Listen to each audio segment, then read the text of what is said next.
One of the things I've noticed at all of the medical and nutrition conferences and even fitness conferences I've been to is that the egg industry is always a major sponsor of these conferences.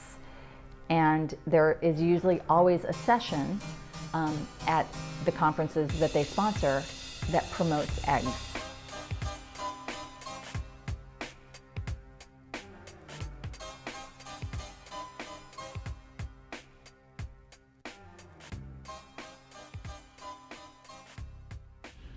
No, I don't think eggs are the perfect protein. I think that we really shouldn't worry about protein. We should just look at food overall and really just not worry about it, because any food that you eat is going to have amino acids and is therefore going to give you enough protein. Chicken ovums are probably the perfect protein for chickens that are trying to be raised, but I wouldn't recommend them for human consumption. Perfect fat, lots of fat in eggs, lots of cholesterol in eggs. There's no mandate to eat eggs at all. They are high in fat, high in cholesterol, and you don't need the cholesterol. Your body makes all the cholesterol you need, by the way. That's another myth. And better to not eat eggs and substitute with some great big bowl of oatmeal with blueberries and bananas. Much better breakfast than eggs. People have this conception that eggs are the perfect protein. Once again, so again, if you think about food through this lens of nutrition reductionism, so think about your food as calories, right? So, the calories are money. So you've got 2,000 calories or $2,000 to spend today. And you can spend it however you want. You could spend it on broccoli, you could spend it on eggs, you could spend it on olive oil, you could spend it on an apple, piece of steak. And you decide you want to invest your calories in an egg because you heard that's a great source of protein.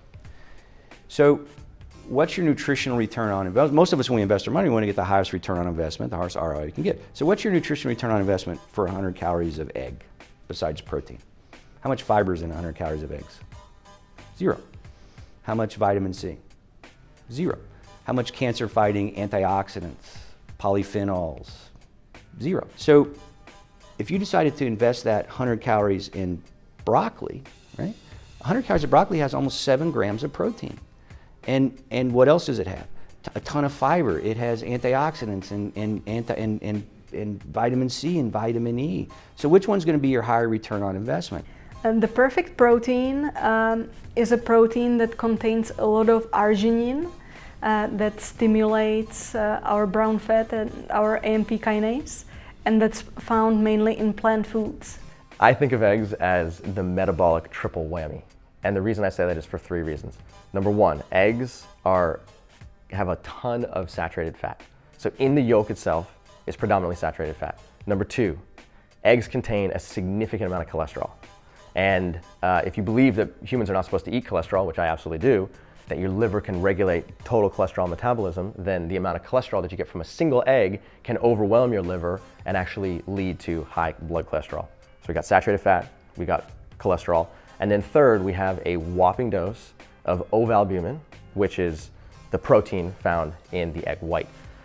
So it's called the perfect protein because egg whites lead to, they're incorporated incredibly well into mammals. And so it is a true statement, you will absorb more ovalbumin than you will the protein that you get from a banana or the protein that you'll get from a piece of broccoli.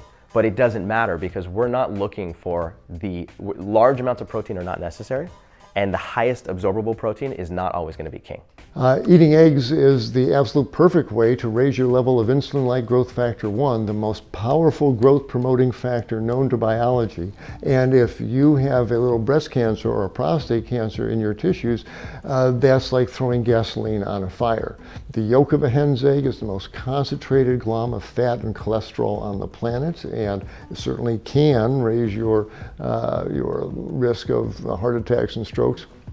As I said, the egg yolk is concentrated protein that can injure the kidneys and foster cancer growth. It's time to let the chickens have their little chickies and for us to stop eating their eggs. Someone pointed out to me one time what an egg actually is, and it really highlighted why it is such a dense source of really bad things, but also things like protein. The egg houses the makings for an animal who has a beak, who has eyes, who has talons, feathers, a heart, a liver.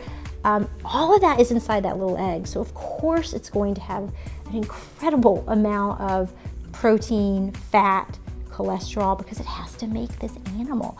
And you just don't need such a dense source of nutrients, especially harmful nutrients like dietary cholesterol, saturated fat, in one thing. And if nobody here is suffering from a protein deficiency, so why do we need to go to something that houses so many unhealthful components when we can get our protein from plants? This fear of not getting enough protein is totally unfounded. How many people do you know have an actually diagnosed protein deficiency?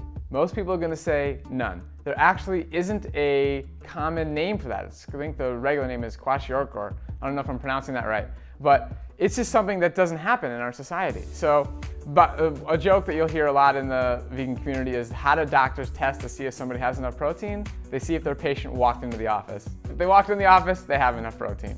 Listen, there's only two things bad about eggs, the white and the yolk, and actually three, the shell probably. The truth is eggs are the menstrual cycle of a chicken, and I don't want to eat anybody's menstrual period. That's just gross. But no, it's chicken. I mean, it's the perfect protein. I mean, the perfect protein is plant protein. Who says it's the perfect protein? I mean, I guess the egg board wants you to think that. But there's so much inhumanity in animal production. But even if there weren't, it's like the concept of eggs is just one of the grossest things to me. Even when I've only been vegan for 40 years, but even before I was vegan, I would not eat an egg because I knew what it was, and it was disgusting. And sometimes you'd crack them open, there'd be like blood in it. It's just like, I mean, that is just gross. I'm sorry. I mean, eating all animals is gross, but eggs, I mean, it's like, I think of like, would you eat a woman's menstrual cycle? Because that's what an egg is. Ugh. Eggs have been shown to be harmful. They increase one's risk of prostate cancer. They increase a person's cholesterol and their risk for heart disease. This all goes back to this idea that the place we need to get our protein is from animal sources. And as we've learned, or as we've known for a long time, we get more than adequate protein in the plant-based foods that we eat. Spinach and kale are between 30 to 50% protein in terms of their calories. And that's why when we look at these beautiful animals, such as the gorilla and the horse and the buffalo, eating plant-based foods, they're getting all the protein that they need. So, I would rephrase that to say the perfect protein is in the plants that we eat. It's absolutely not the perfect protein. Let's just look at what an egg is. The hen lays the egg. And that egg has no external source of nutrients until that egg hatches. So that egg is very, very rich in nutrients. And it's very rich in saturated fat, in cholesterol, it's high in protein, it's rich in all of those things, but it's too much for us. We don't need that much. I like to answer the egg question with the human breast milk question. Now, I'm not suggesting that an adult drink human breast milk, but we look at human breast milk for infants. And the protein concentration in human breast milk is about 6 or 7%. It's very, very low compared to the protein concentration in any form of dairy milk, whether it's from a cow or a goat. You're seeing a very low amount of proteins. And human breast milk is mostly fat and carbohydrate. So you don't need to worry about the protein. So our bodies are not designed to have a huge amount of protein relative to carbohydrates and fats. So with respect to eggs, it's too much nutrition for us, and it does clog our arteries, and you begin to see the beginnings of heart disease even in children. So for example, kids that have met the unfortunate fate of dying as a child, when autopsies are done and their vessels are looked at, it's very common to find streaks and heart disease in a young child who's not yet expressing outward symptoms, but will probably express them as they get older. So we need to keep our vessels clean. And not only are the coronary arteries important to keep clean, but all the vessels below the waist. I mean, just look at how much how many prescriptions there are for Viagra and Cialis for men that are having problems with erectile dysfunction, because that artery in the penis is only 1 millimeter in diameter and the coronary arteries are 2 millimeters in diameter. So the first bellwether sign is to suffer from erectile dysfunction. And it's not only the vessels below the waist, it's all the vessels in your heart, but also that go to your brain, that go to your eye, that go to your kidneys. These are all important vessels to keep clean. And if we're eating a very high saturated fat, very high cholesterol diet, that is a precursor for heart disease. If you want to suggest what might be the best protein for humans, for us, the most perfect protein, well, it would be your neighbor. Eat your neighbor, eat your friend, because that's protein with the amino acid structure that's most closely like you. But you're not going to do that, hopefully.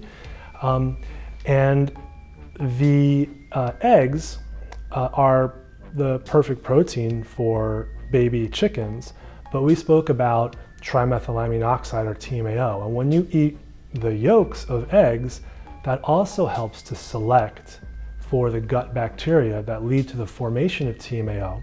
So when you eat more of the yolks of eggs, you make more TMAO. There are large epidemiologic studies with hundreds of thousands of people. One of them in particular by Dr. Song out of Harvard showed that for every if you lower your caloric intake of eggs by 3% and you replace it with 3% of protein from plant sources, you lower your hazard of mortality by 19%. Just 3% of your calories from eggs, replacing it with 3% of calories from plants, lowers your hazard of death by 19%.